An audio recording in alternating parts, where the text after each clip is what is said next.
It's March the 10th, 1966. 4 warplanes roar through the Ashau Valley, deep in the jungle of Vietnam. They're A-1E Skyraiders from the 1st Air Commando, racing to aid a base under attack. It's impossible to find them in these weather conditions. Leading the charge is Major Bernard F. Fisher. Come on, nothing's impossible. Visibility is terrible. Cloud cover is heavy and low, keeping the flight stuck in an 800-foot band between the treetops and total blindness. Black smoke rises from the jungle ahead, and it marks their destination. Lost in the sea of green lies the wrecked remnants of an airbase. It's littered with craters after 2 days of heavy shelling. And its soldiers have been pushed back all the way to a select few bunkers, holding on by the skin of their teeth. It's a desperate last stand as they await rescue, but such rescue isn't imminent. The 1st Air Commando is here to help them in whole. The 4 planes fly over the base for the first time that day and are instantly greeted by heavy small arms fire. One of the 4 planes is almost instantly struck square on the windshield. The pilot's unharmed, but he can see nothing through the shattered canopy, so he pulls away before firing a single shot. They're down a plane, but that won't stop them. Fisher spots a concentration of Viet Cong soldiers underneath, and together the 3 planes dive for their first run of the day.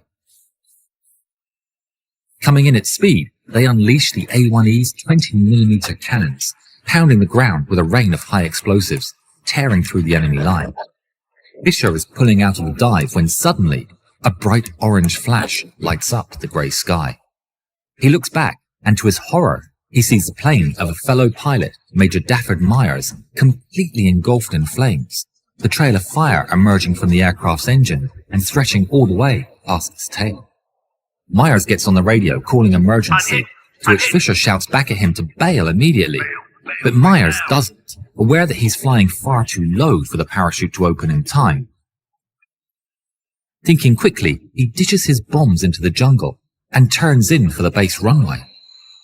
The fireball slams against the ground, slides across the runway, scraping and sparking as it comes to a grinding halt at the very tail end of the runway. Fisher looks at the wreckage burning from above, and to his great relief, he witnesses a figure emerging from the flames, scurrying away.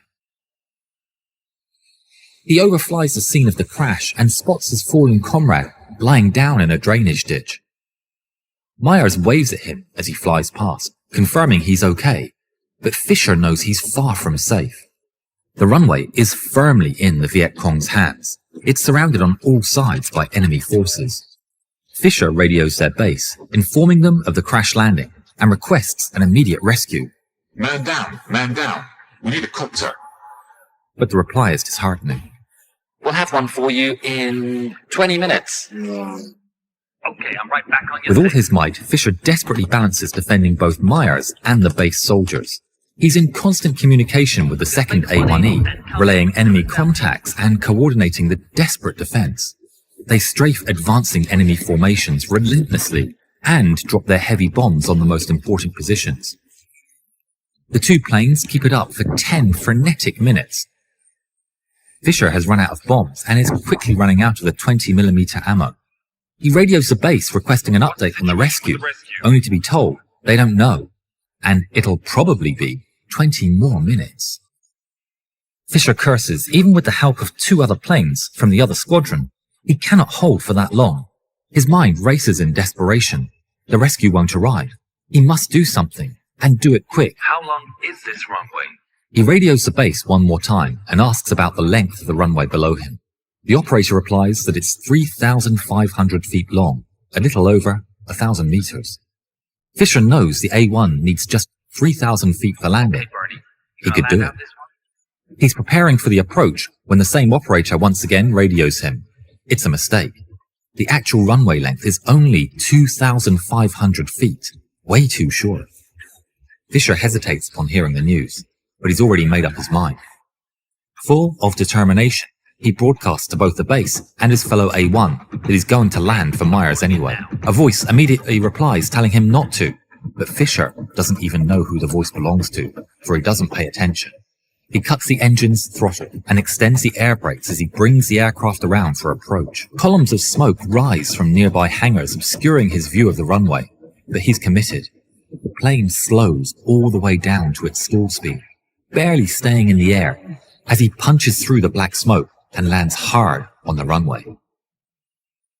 Fisher immediately slams on the brakes as the aircraft speeds down the runway, bouncing and shaking as it runs over small craters and debris littered across the strip. He races past the runway's midpoint, and alarms begin to ring in his head. He's going too fast. The end of the runway is coming in quick, and there's nothing more he can do. The brakes are red hot, and they could burst at any second. He looks straight ahead with despair as he realizes he's headed directly to a fuel dump, protected by nothing but a small dirt mound. He closes his eyes and prays. The plane strikes the mound, jolting it upward, just like it sped over a speed bump. It comes clattering down on the other side and strikes a pile of 55-gallon barrels with its wings, spilling their contents all over the floor. Quickly, Fisher throttles up the engine and hurries to get out of there. Fortunately, the propeller was untouched. The plane emerges from the dump, battered, but still working. Myers peeks out of his ditch, waving his hands for Fisher to see. He quickly taxis the plane over and stops in front of him. Myers runs into the open, and in that exact moment, Fisher hears bullets striking his fuselage. Viet Cong soldiers are pushing his position. Fisher checks out of the window for Myers, but he's disappeared. He places his face against the glass, but sees nothing. Then checks his cockpit mirrors, still nothing. Fear starts to take hold of him. Myers must have been hit. He opens the canopy and peeks out into the middle of the gunfire, and immediately sees Myers holding onto the leading edge of the wing, being lambasted by the wind of the prop, unable to get up. He quickly grabs Myers, pulls him onto the wing, and down head first into the cabin. Myers falls unceremoniously into the seat, and Fisher hurriedly slams the throttle to full. The plane starts accelerating down the runway as Fisher closes the cockpit and hastily sets the plane up for takeoff. They pick up speed. The rough runway surface violently shakes the airframe. All the while, he can still hear the bullet strikes against the aircraft's airframe. The end is approaching fast. The plane is not speeding quickly enough. Fisher can feel their doom fast approaching. They're not going to make it. He pulls hard on the stick and just hopes for the best. The plane tries to lift, but it's still not quick enough.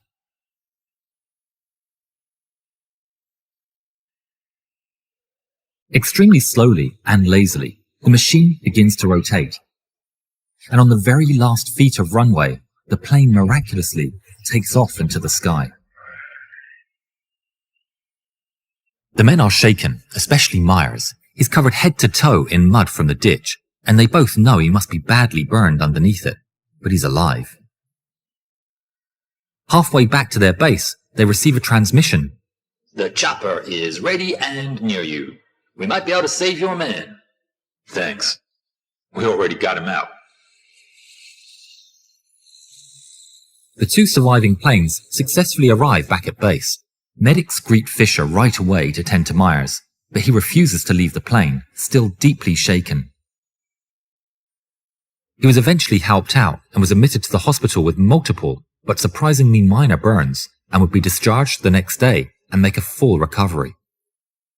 Major Bernard F. Fisher would be awarded the Medal of Honor for his incredible bravery on that day. He went on to have a long career in the Army and retired to be with his wife and children, passing away peacefully in his home in Boise, Idaho in 2014. If you haven't yet, please subscribe to the channel and please watch more videos of ours. Thank you.